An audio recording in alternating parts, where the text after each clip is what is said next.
Chelsea, don't look behind you, but there's a haunted cabin. I said, don't look behind you. Oh gosh, now we're gonna get murdered. Okay, so I was probably 15, I think, or I don't know, 16, way too old to um have been, I don't know, to have had this happen, probably.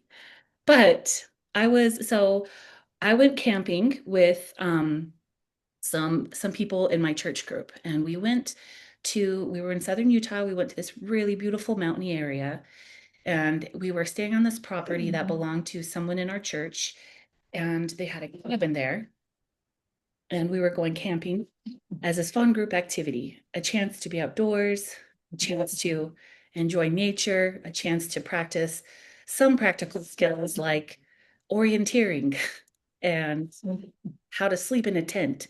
And so I always have enjoyed being outdoors. I was very excited to be in the woods.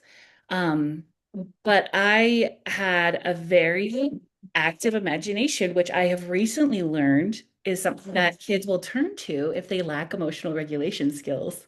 And guess what? I was terrible with emotional regulation. So my whole entire life, I just always had a very active imagination, as we talked about before. So camping during the daytime, it was great. We had so much fun. The church member who had brought us out and was kind of like supervising our group. She usually was very uptight, but she was actually being pretty cool this trip, where she was like, "Yeah, go explore. That's fine. Just come back, in an hour, and we're gonna cook our dinners and stuff like that." And again, we're in this like beautiful mountain property, and we're doing all sorts of fun things, hiking through the woods. We went down to the lake. There were a lot of water snakes, not poisonous ones, and we were like catching them and then like releasing them. And doing all sorts of things like that. We had gone camping the year before as a group, and one of the girls in our church group, she had told this scary story that was based in the mountain we were at the year before. And it was one of those stories where, of course, it was this crazy man who lived in a cabin and murdered people who were camping. And then the next day we went for a hike, and she's like, "Yeah, that's Roy's cabin." His name was Roy. And she's like, "Yeah, and that's Roy's cabin." And we looked at it, and I was like, "This cabin that's next to the very busy road up to where we are camping?" I was so like, no, no, no. If you're going to be a murderer, you don't build your cabin right next to the main access road, where it's not like it's a busy mountain because it's a mountain, but where people can clearly find you. You go tuck your mountain cabin away in the woods. And so I not very kindly, was very loudly skeptical of her story after I saw the mountain cabin, because of course I had been slightly scared the night before. And so when I saw it, I was like, that's not a murder's cabin. So anyway, cut to the current year I was telling you about. On a different mountain, and we're staying at someone's cabin, and it's a nice cabin, but we're sleeping in tents outside. And we spent the day running through the woods and catching frogs by the pond and making ourselves tinfoil dinners and washing dishes and laughing and having fun. And the whole day, as a joke, I kept being like, "Hey, did you guys see that cabin that's just, I don't know, about half an acre from where the cabin was where we were?" And it was someone else's property. There was the fence line, but you could see it. And I was like, "You know whose cabin that is? That's Coy's cabin." And then I made up a story about Coy and how he was a crazed squirrel murderer and all sorts of just nonsense. And that was like how I spent my day. I was like, "Ha ha ha, wasn't that so funny how she told us that story about Roy's cabin last year?" And it was like right next to the road. Well, after dinner, we went inside the cabin and we were putting together a puzzle. And I remember, oh, also my one of my friends, they had found a Reader's Digest book of like a collection of stories. And one of the stories was The Notebook by Nicholas Sparks. And so also on this camping trip, we would take turns reading the Notebook out loud. No, it wasn't the Notebook. It was A Walk to Remember. I do remember that now. Different Nicholas Sparks, but same sort of premise-ish. So anyway, she had been reading that out loud. We were doing our little jigsaw puzzle. And throughout the day, like I said, I had been joking about Coy's cabin. Ha ha ha ha ha. Well, then we're like, okay, well, it's time. It's late. Let's go to bed. Let's turn in. So we leave the cabin. That's where the adult leader is sleeping inside a proper cabin in a bed. And all of us girls are going to go sleep in a tent because we're practicing camping. Um, I go outside. I step out onto the porch of the cabin that we were in, and I see all of a sudden there's a light in Coy's cabin. What? I was like, what? And there's a light on in the window, and I was like, oh no. Did I summon him? Is he real? Oh my gosh. And also because again, I was religious, and even though karma wasn't the way they taught it in my religion, I very much like was aware of the concept of karma, and I felt like that I was usually quick to receive comeuppance for naughtiness that I did. And so I was just like, oh no, you shouldn't have done this because you were being mean to that one girl about her story. And now look what happened. Karma, now Coy is real and he's in that cabin and he knows you've been talking about him. And he even knows you went over the fence earlier today and wandered around his cabin, his private property, and he probably didn't like that. And so I freeze on the porch. And my sister who was just like she's a couple years older than me. She's there, and then my other friends are there, and they're like, "What's going on?" And I was like, "Oh my gosh, guys, there's a light on in his cabin." And they're like, "What?" And they look, and I was like, "See the lights on?" And we were in like, we were making. He's real, and I deserve this, and I was just like having this little panic moment. And I was so scared. And my sister was like, Casey, that's the moon reflecting in the window. And I was like, the light is on. He is there. He's real. I shouldn't have made fun of them. I'm so sorry. And all this. And I started getting like, and I froze and I was just like freaking out. And my sister was like, Casey, really, it's just the moon reflecting in the window. And I was like, I don't think the moon ever reflects that part. That light is coming from inside that house. I'm going to get murdered tonight and Oh like my hung God. by all the squirrels. Because again, said he was like a crazy squirrel murderer. But mind you, he was now fully real. He was now occupying that cabin. He was on to me and the lies that were coming out of my mouth about him. And he was going to make sure that didn't happen anymore. Yeah. And so I'm like, oh my gosh, oh my gosh. We're walking to the tent, and I was like, I can't believe it. Oh my gosh, guys. And my friends are also like, Casey, you're fine. Like nothing is gonna happen to us. We're all together. Like this is fine. They wouldn't have said, hey, go to this camp or go to this cabin if really we were in danger. But I was full on just like, okay, yeah, you're totally right. Ha ha ha ha, trying to be cool because at that moment I realized I was being very uncool. But inside, I was still freaking out. And my sister knew it because my sister had lived with me my whole life. And so she was aware of who I was as a person and like what I looked like when I was trying to be cool about stuff. And also, honestly, I don't think I like was very good at like hiding when I was really worried about something. Yeah. Um, And so she was just like, Casey, I promise you you're fine. And if it wasn't, she's like, do you want me to go over there to the cabin and show you? And I was like, no, because I'm not gonna like get my sister murdered. No, are you kidding? But I was like, no, it's fine. We're totally fine. It's all fine. I'm fine. And so yeah, we went to bed that night and I had a very hard time falling asleep. I was in my sleeping bag, same thing, nestled up as high as I could get, probably covered my whole head, but I had like my face pointed out so I could breathe. Yes. And I was listening, and every time I heard like something snap or anything move in the trees, I was like, is this him? And I was just like, trying to breathe quietly, but also panic breathing so it's not quiet. Yeah. And everyone else around me is just straight up asleep. I think one of my friends, she was trying to be nice and kind of like talk to me a little bit before she fell asleep so that I would like, because she also like we were friends, so she also knew that I was a Yeah. chicken and stuff. Like that when I worked myself up, I could be a chicken.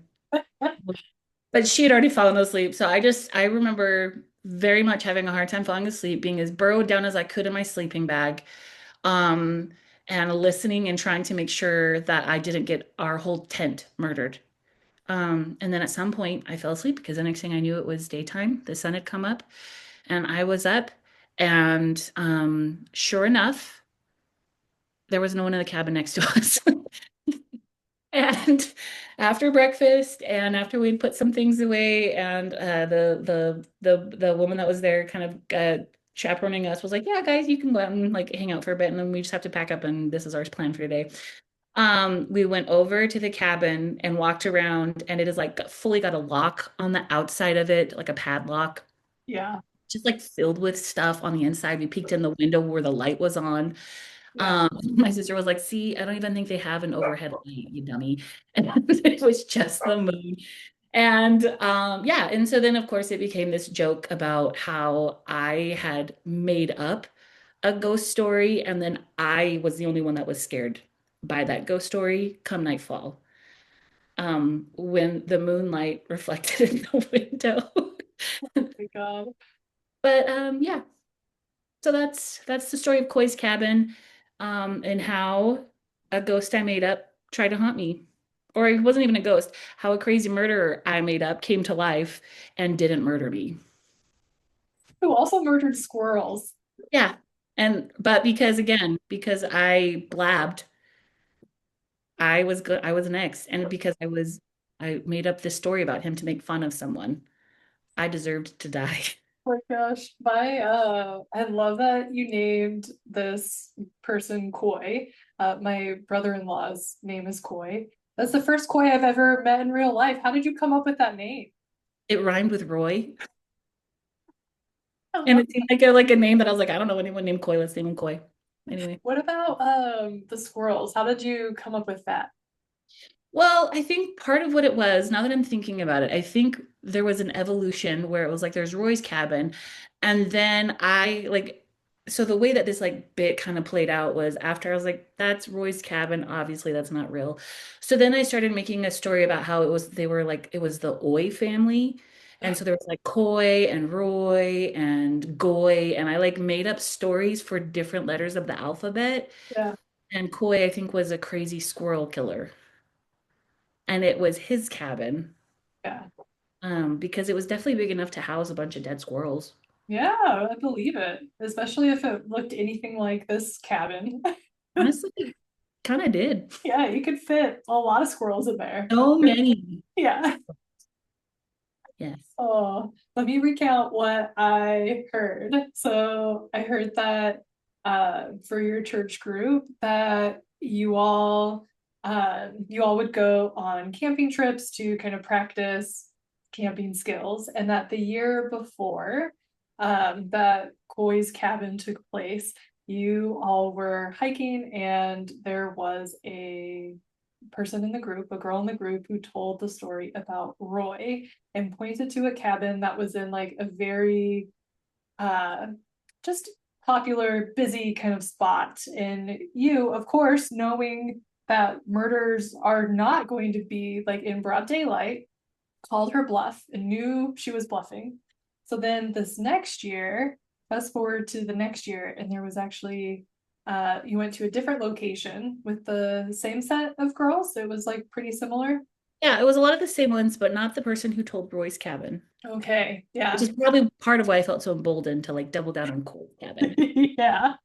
Mhm. I love this.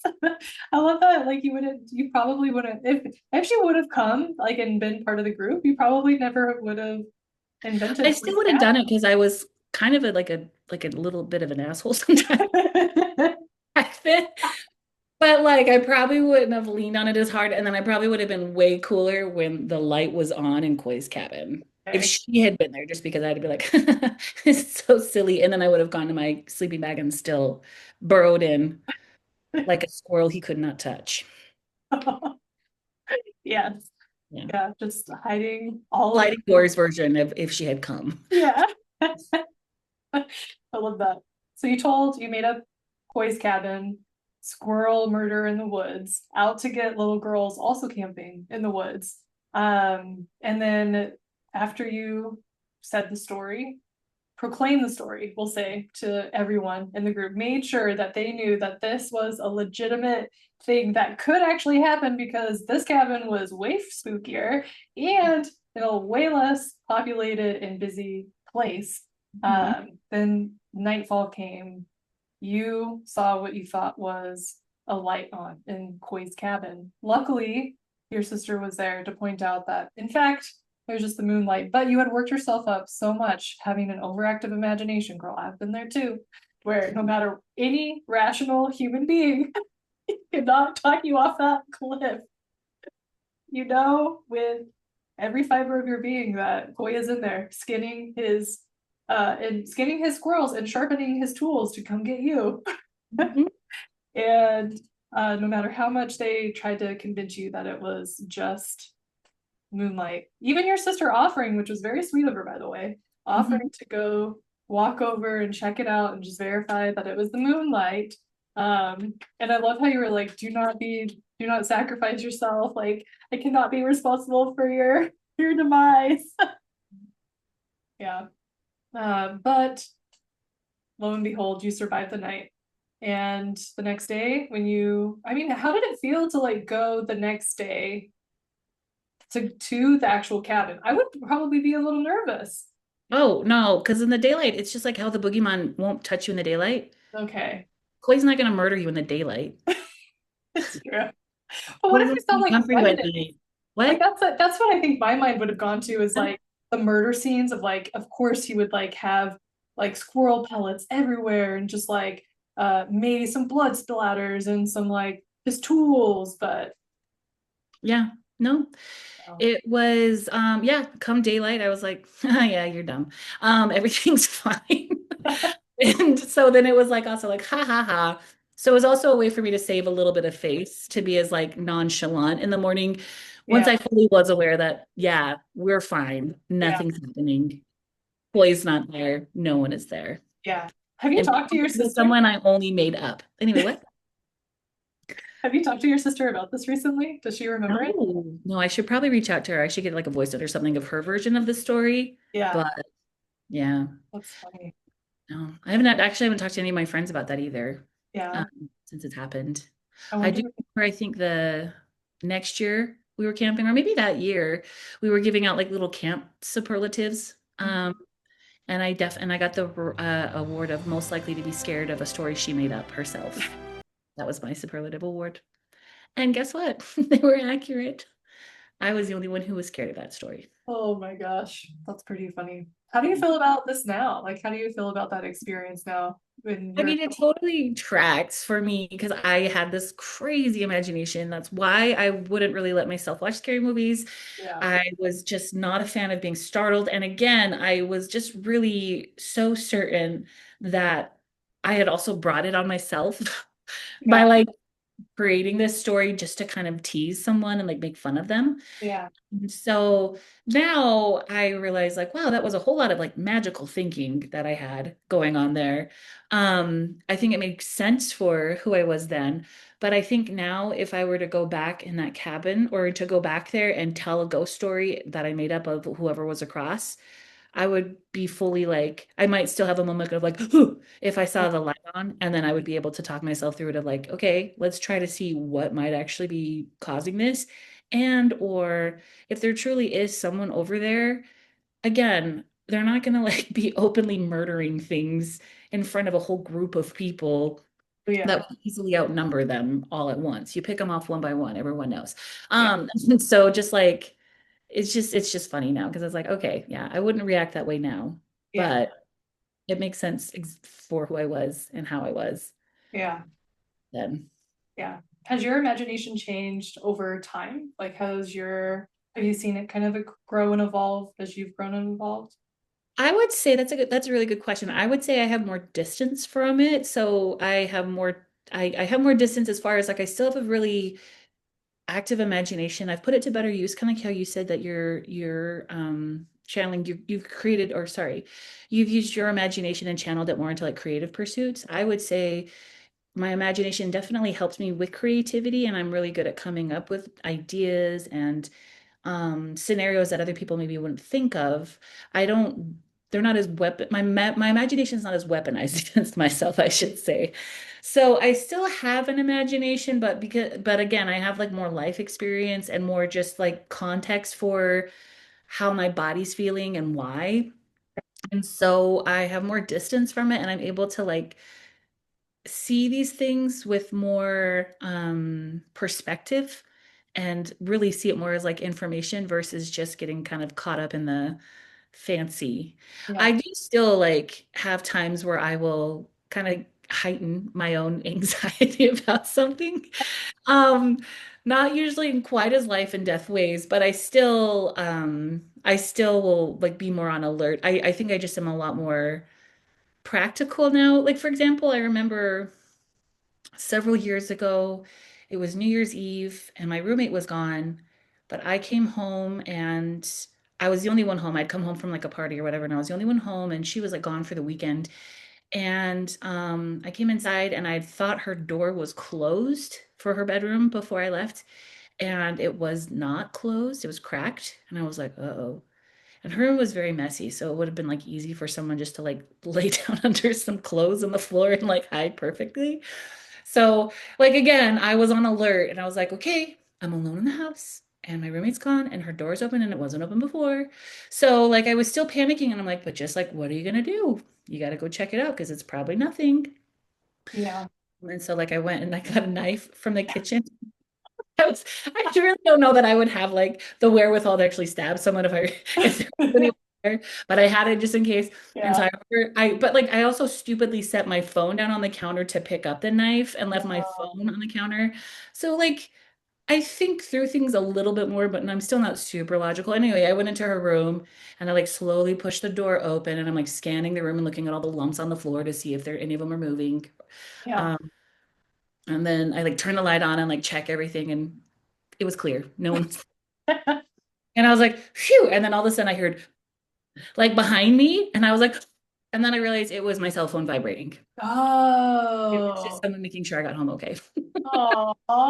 And I like dropped the knife when I heard that noise. So Yeah. again, I still have a very active imagination. I try to be like a little bit more practical about it and try to really think about like, okay, but what is it that you're worried about? What is your plan? Yeah. But then I still have some moments where I get caught up in it and then have like a little silly moment that I'm like, ha ha ha. Remember how you dropped the knife so the person hiding under the clothes could kill you anyway? Yeah. That kind of thing. So, That's so funny. I love that. Well, glad you survived Koi's cabin. thank Glad you. you channeled your active imagination into more like, I don't know. I love brainstorming with you because I feel like you just pull things out of like the air that I'm like, where did you get that? Like, of course you would get that. So yeah, I feel like I've directly benefited from your active imagination. I'm glad someone has. Yes. Oh, thank you for sharing. Thank you. Yeah, and we'll see you all next time. It's good. Yay!